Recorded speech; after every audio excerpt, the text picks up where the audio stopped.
Alhamdulillahi rabbil alamin.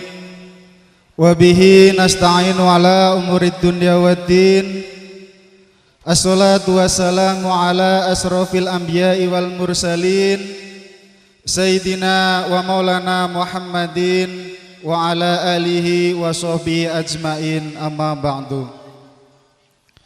Dumateng ngersanipun para alim, para ulama, sesepuh bini sepuh ingkang tansah kula hormati.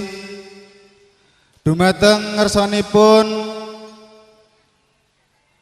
para bapak, para ibu, angku-angku, nenek mama, cedik pandai, bundo kandung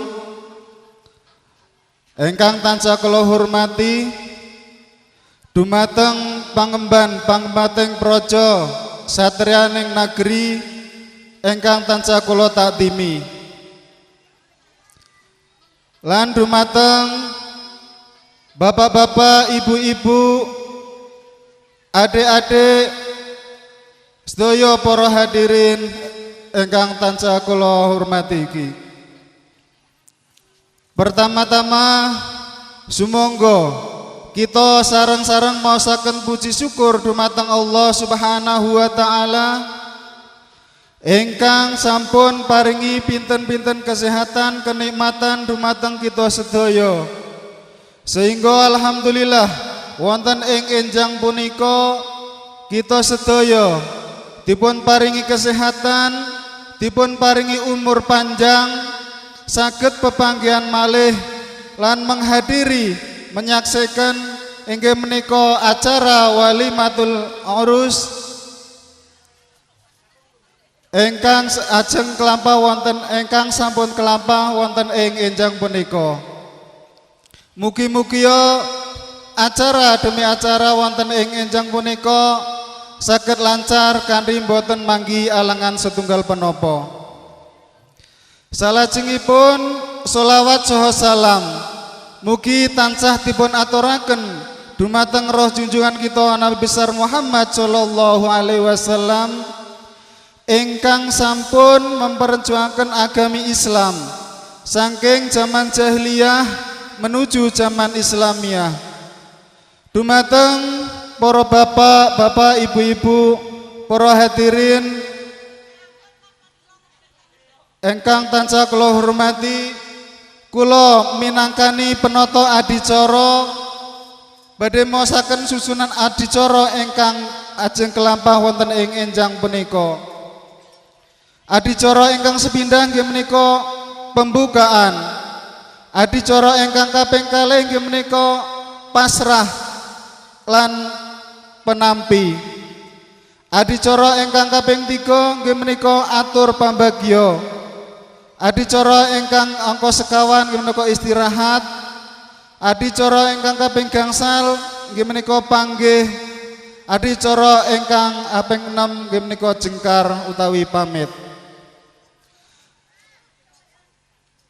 Kangge ngawali acara wonten ing enjang punika, monggo kita buka acaranipun kanthi waosan basmalah. Bismillahirrahmanirrahim. Mugi-mugi acara wonten ing enjang menika saged lancar, boten manggi alangan setunggal penapa.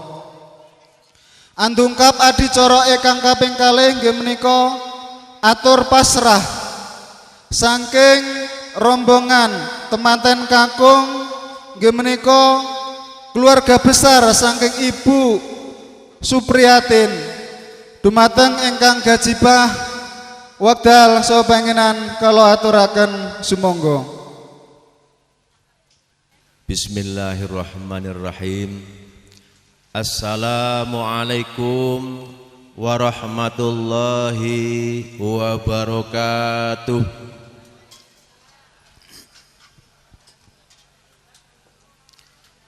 A'udzu billahi min hamazati syayatin wa a'udzu bika rabbi ayahdurun.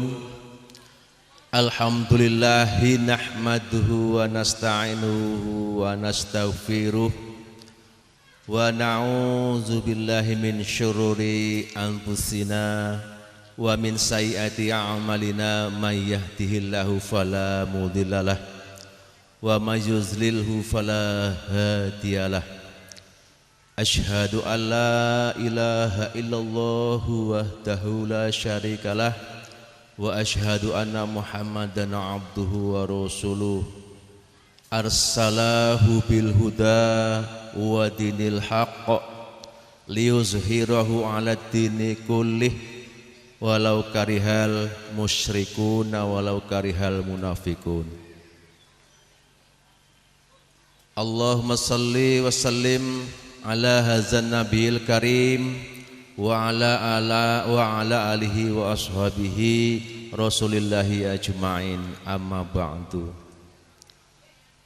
Hadratul kiram, panjenenganipun para alim, para ulama, kiai, ustadz, ustazah ingkang tansah kaula antu-antu barokah saha mawaddah hasanahipun. Dumateng pun para punden, para bini sepuh, aji sepuh ingkang hanggung mastuti dumateng pepayanan kautaman ingkang pantes pinundi saha kinabekten. Dumateng para pangemban pangmating praja satriyaning nagari minangka pandam-pandoming para kawula dasih ingkang sinuba ing pakurmatan.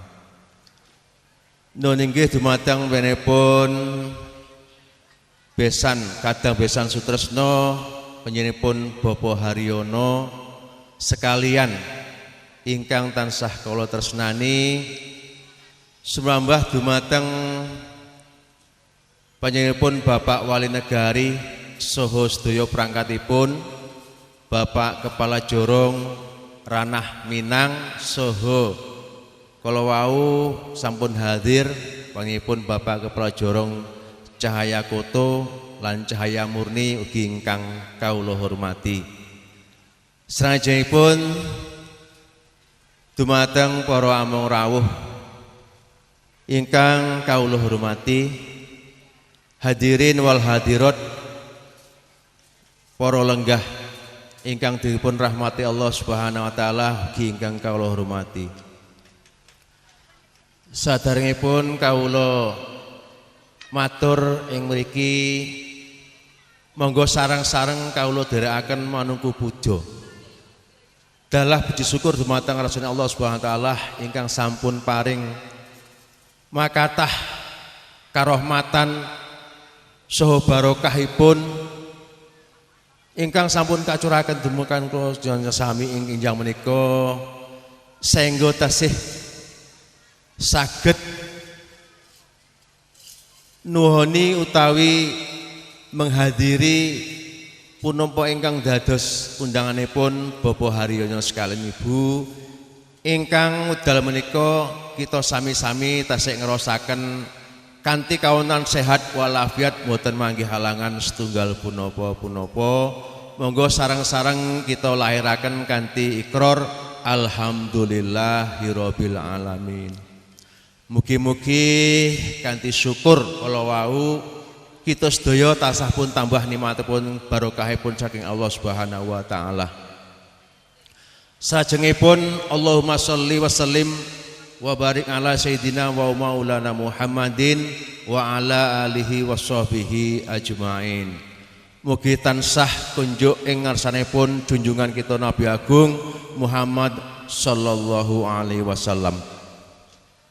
Dumateng para bapak, para ibu ingkang kula hormati, ing mriki sejatosipun kawula namung serep, Pak.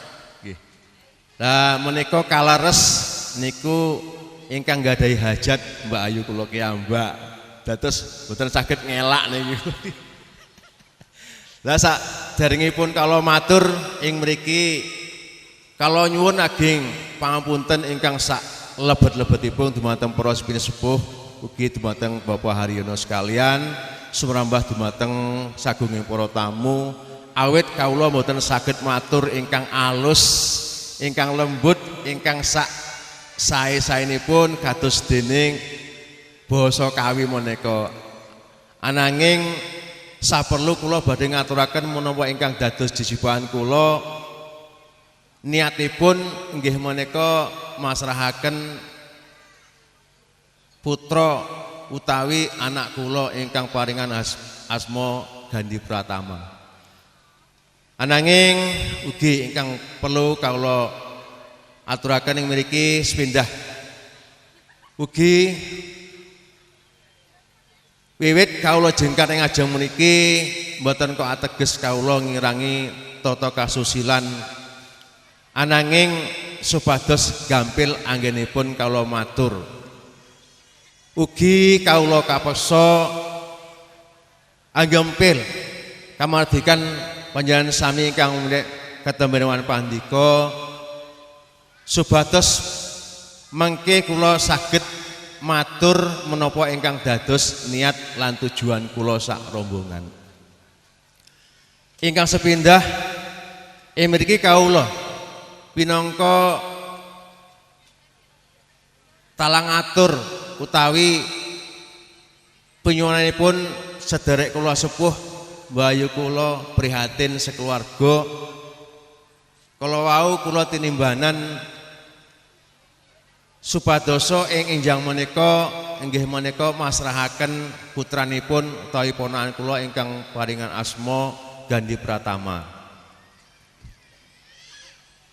Ananging saderengipun ing mriki kawula ngaturaken gunging panuwun dumateng panjenenganipun Bapak Haryono sekalian Ibu ingkang sampun bersusah payah nyaosi papan palenggahan dalah atur pakrumatan ingkang manika warmi mugi-mugi sedaya kala wau ndadosna barokah sageta tinampi wonten ngarsane Allah Subhanahu wa taala dipun paringi piwales ingkang malimpah-limpah. Salajengipun sawan kawula mriki sak rombongan niatipun nggih menika silaturahim, Pak. Mugi-mugi kehadiran kula sak rombongan mbeta barokah saking Allah Subhanahu wa taala. Ingkang salajengipun mugi kawula minangka saking piyepun Ibu prihatin sekeluarga ageng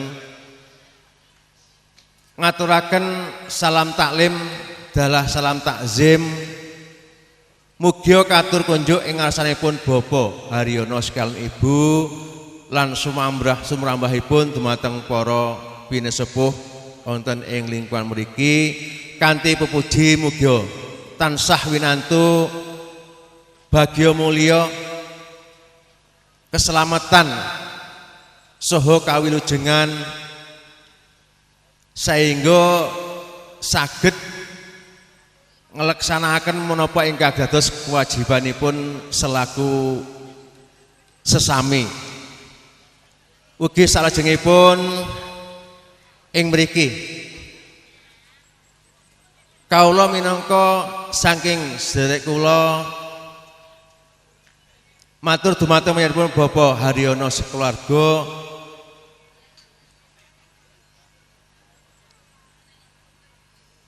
kala wau ugi kawula dipun tinimbali supadoso masrahaken putranipun utawi ponakan kula ingkang paringan asma Gandhi Pratama bin Mulyono ingkang alhamdulillah sampun kaleksanan ijab tuwin kabulipun kala wau dalu nek mboten kelentu jam 09.00 dalu kala wau saged kalaksanan kanthi lancar mboten manggih halangan setunggal punapa-punapa awit barokahanipun Allah Subhanahu wa taala ugi saking doa saha barokah pangestunipun para pinisepuh sedaya.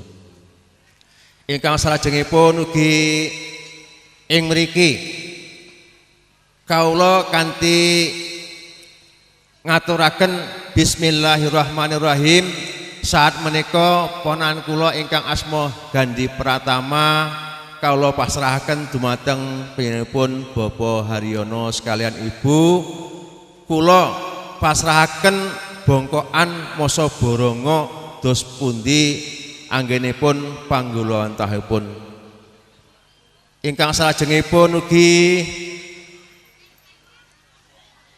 kala wau mbayu kula sampun matur wonten titipan utawi ngaturaken majmuan utawi borampe Pak, ingkang wujudipun ing ajaran menika nggih menawi kathah kekiranganipun Pak, mugi-mugi saged barokahi utawi sageta angenteng-entengi menapa ingkang dados bot karepotanipun panjenenganipun Bapak Haryono sekalian Ibu ingkang wedal menika anggelar pawiwahan lan mugia wiwit awal ngantos dumugi sak paripurnaning samangkih tansah mangke wilujeng ing sambikala. Ugi kala wau wonten arupi ageman khusus kangge pengantin putri menika mugia saged dipun ginakaken kanthi sak sae-saenipun. Salajengipun ugi kala wau nggih menika wonten amplop menika mestinipun wujute nggih arta Pak nggih. Lah nika kula mboten mangertosi sepinten kathah kedhipun nanging menika kala wau ugi kapurih hangaturaken mugia pun tampi kanthi renganing penggalih. Mugia sedaya kala wau sageta barokah, sageta ndadosna utawi njalari rakating gadangan ngantos mboten pisah dugi sak lami-laminipun. Amangaten atur kula ingkang saged kawula aturaken mbok bilih wonten kirang langkungipun kula nyuwun pangapunten. Ananging salajengipun sak mangkih nyuwun pangapunten Pak niki nggih kula suwun ingkang kajibah nggih pentampi Pak. Monggo. Salajengipun sak mangkih mbok bilih sampun dumugi titi wancinipun pinanganten kekalih pun dhaupaken kanthi parupurna adicara sak mangkih kula sak rombongan badhe nyuwun pamit undur saking pasilan Pak. Ananging saderengipun ugi kawula ingkang minangka mbok bilih sowan kawula sak rombongan wonten kiranging trapsila punapa dene kiranging subasita lumantar kawula kula nyuwun agunging samudra pangsama Pak. Lan kalih ingkang terakhir kala ugi kula ditimbun-timbali bilih ginjang dinten Minggu tanggal 28 wedalipun kirang langkung jam 09.00 enjang kasuwun dumateng panjenenganipun Bapak Haryono sekalian kapurih ngaturaken utawi ndugekaken timangken kekalih wonten ing tlatah Joro Mulya Bakti Pak. Makaten atur kula kirang langkung kula nyuwun pangapunten kula cekapi semanten bila taufik wal hidayah. Wassalamualaikum warahmatullahi wabarakatuh. Dumateng para bapak, para ibu, pangombyong penganten ingkang tansah kula hormati, mekaten wau atur pasrah ingkang sampun dipun sampe selirani dening Bapak Suyono. Mugi-mugi kita sedaya saged memahami. Salajengipun nggih menika atur pasrah, atur panampi nggih. Kula ambali malih salajengipun menika atur panampi saking penganten kakung dipun tampi dumateng penganten putri ingkang ajeng dipun selerani dening Bapak Sediadi. Dumateng Bapak Sediadi wekdal saha pangenan kula aturaken sumangga.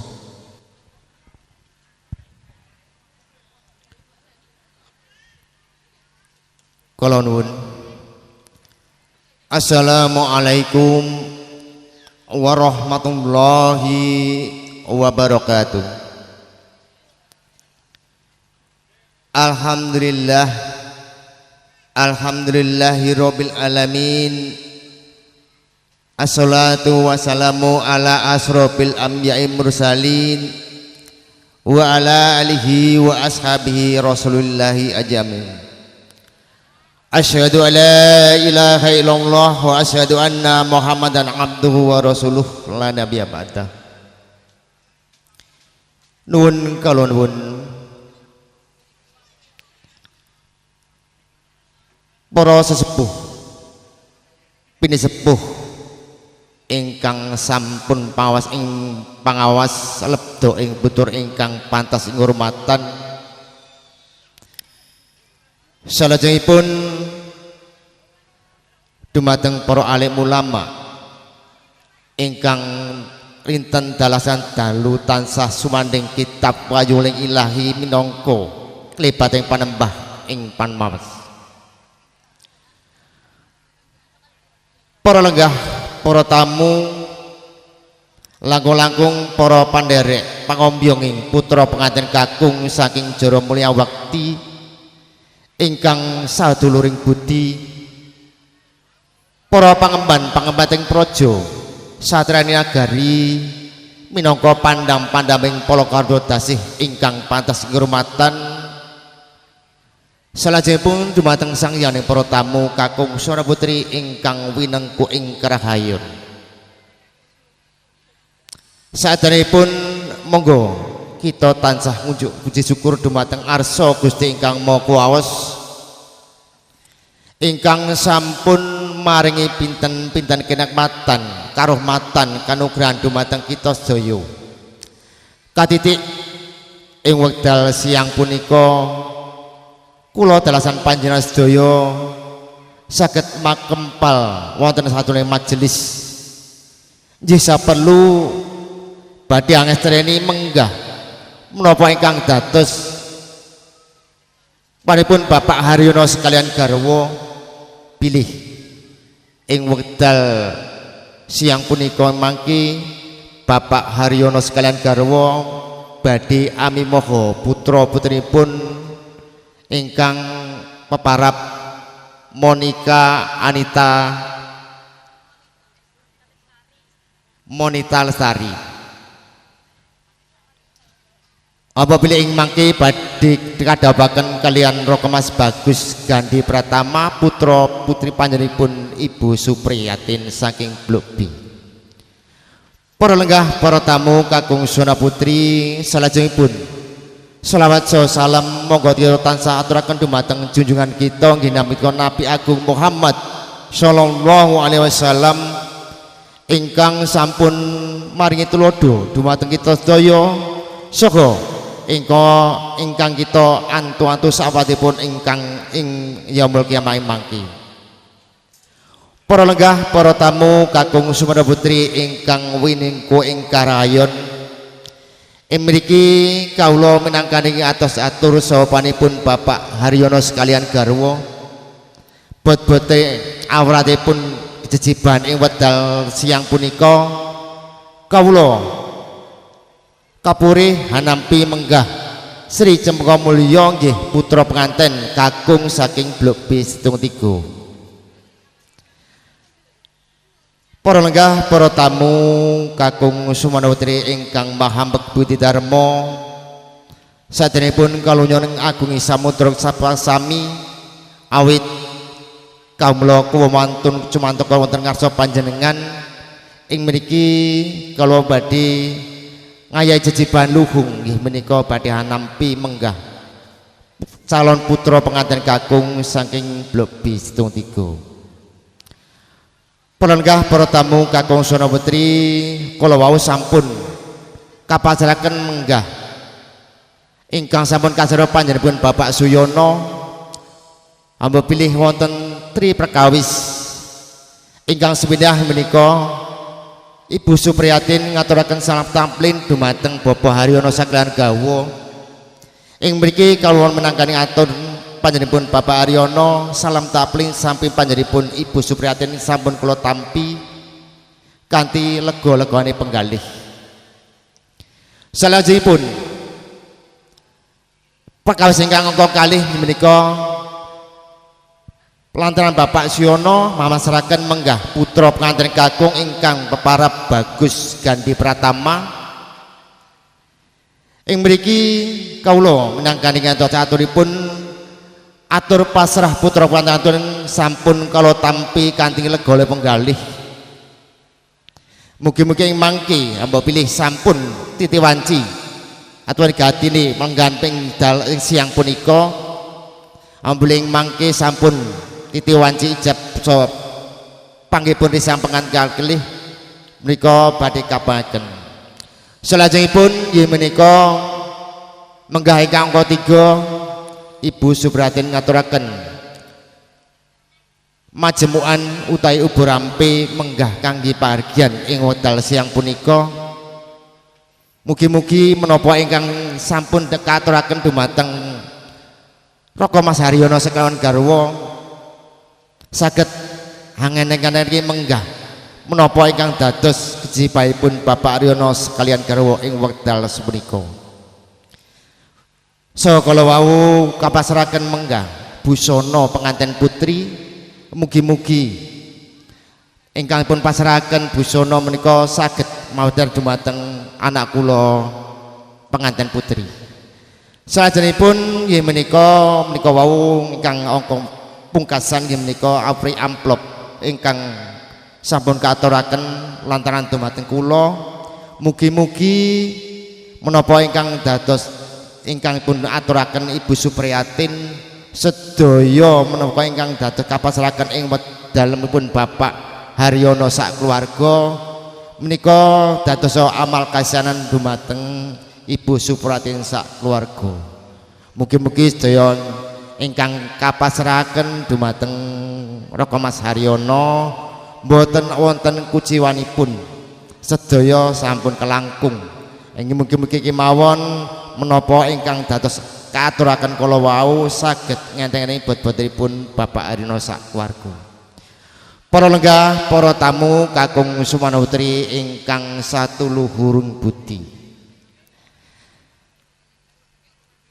Ingkang kapusan acuri amplop kala wau ingkang masrahaken kemawon mboten ngertos isine napa meneh ingkang senampi. Pramila amplop ingkang sampun kasaraken dumateng kawula mangke kawula pasrahaken dumateng Raka Mas Haryono sak keluarga. Pramila gegandingan medal sampun sauta siang anggen kawula nampi ambok pilih wonten cecer cawetipun anggen kula matur so kirang trapsila pramila dumateng sang yani para tamu langkung-langkung dumateng pangombyonging putra pengantin kakung kersa nglubena sih patumteng dumateng kawula pribadi. Kanthi kala akhiri wabillahi taufik wal hidayah. Assalamualaikum warahmatullahi wabarakatuh. Niki wau pikantuk amplop saking panjenenganipun Ibu Supriyatin Blok Bistung 3 pramila kala tampi sak menika kala pasrahaken dumateng Bapak Haryono sak makam. Salaman.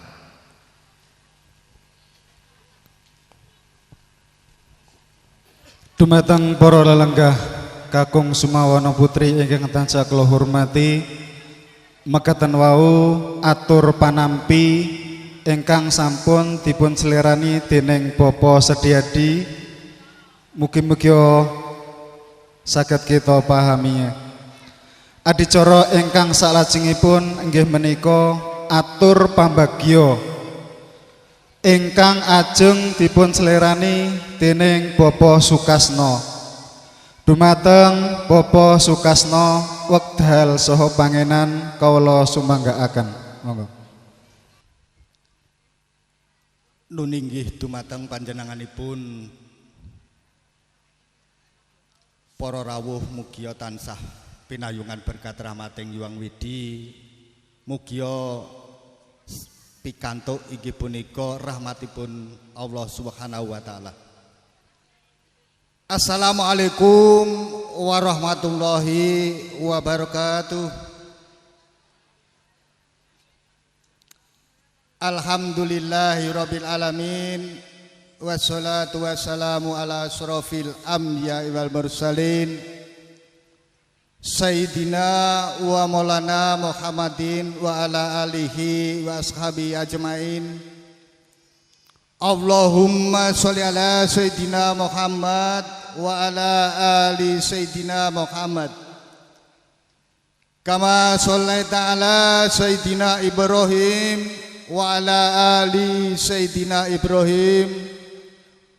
Wa barik ala Sayyidina Muhammad wa ala ali Sayyidina Muhammad. Kama barakta ala Sayyidina Ibrahim wa ala ali Sayyidina Ibrahim fil alamina innaka Hamidum Majid. Usikum fa iya bitaqwallah. Shadaqallahul adzim. Amma ba'du.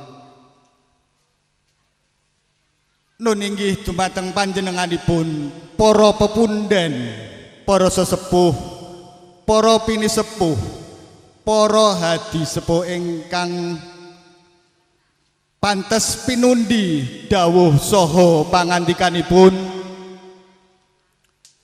para pangemban pangembating praja, satriyaning nagari ingkang kinarya pandam-pandaming kawula daksih ingkang sinuba ing pakurmatan,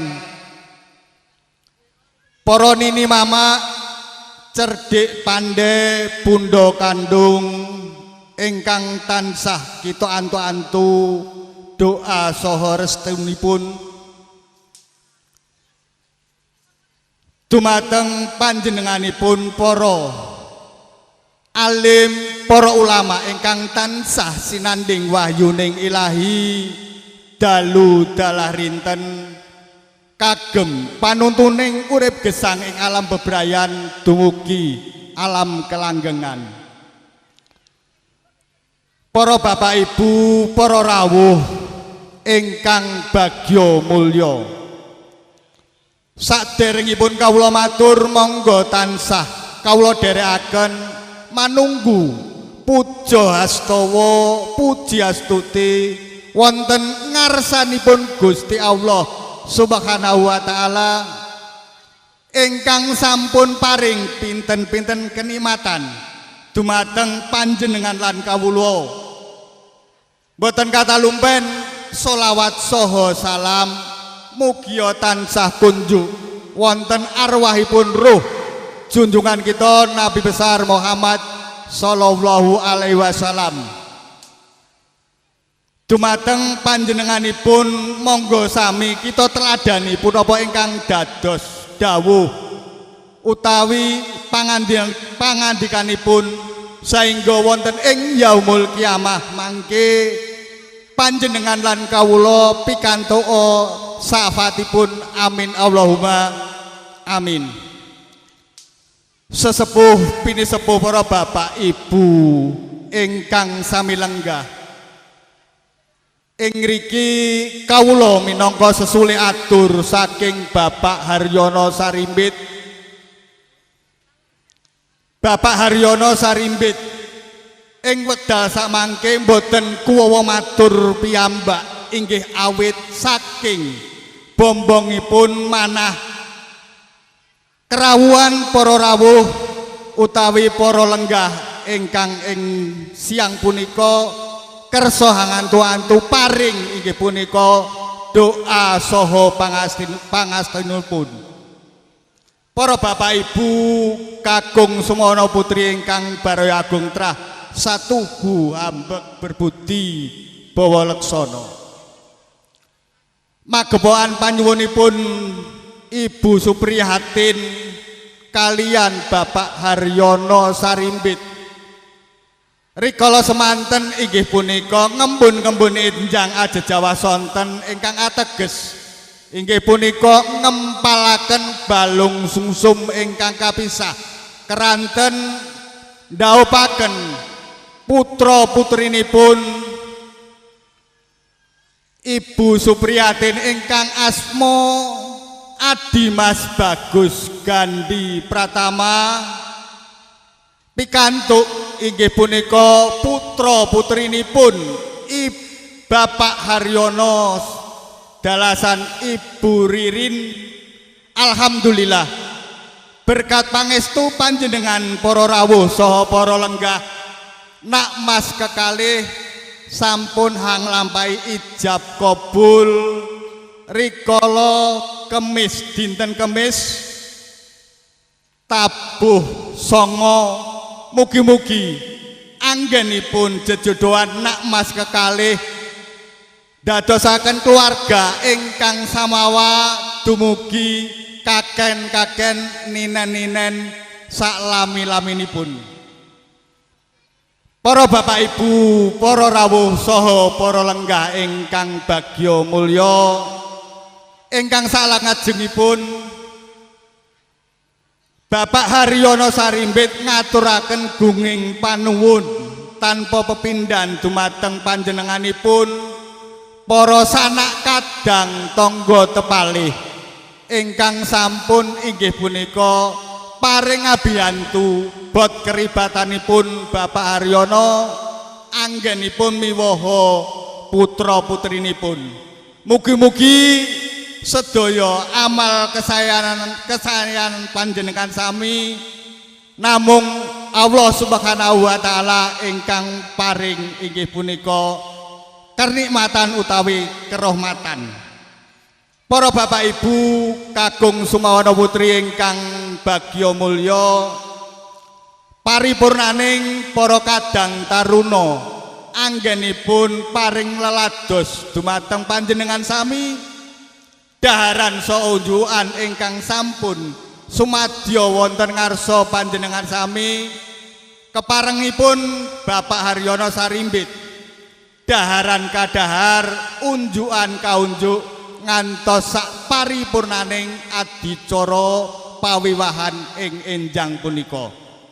Bapak Ibu saha para rawuh ingkang sami lenggah, mekaten ingkang saged kawula aturaken mbok bilih wonten atur kawula ingkang boten mranani panjenengan sami kawula nyuwun sih agunging pangaksama. Kawula cekapi wabillahi taufik wal hidayah. Assalamualaikum warahmatullahi wabarakatuh. Nuwun. Dumateng pangombyong penganten ingkang tansah kula hormati, mekaten wau atur pambagya ingkang sampun dipun slirani dening Bapak Sukasno. Mugi-mugi saged kita pahami. Kangge ndungkap adicara saklajengipun inggih punika istirahat. Dumateng bapak-bapak ibu-ibu sumangga nyamian saha unjukan saentenipun sami dipun rahapi kanthi sak sekecaning penggalih. Monggo.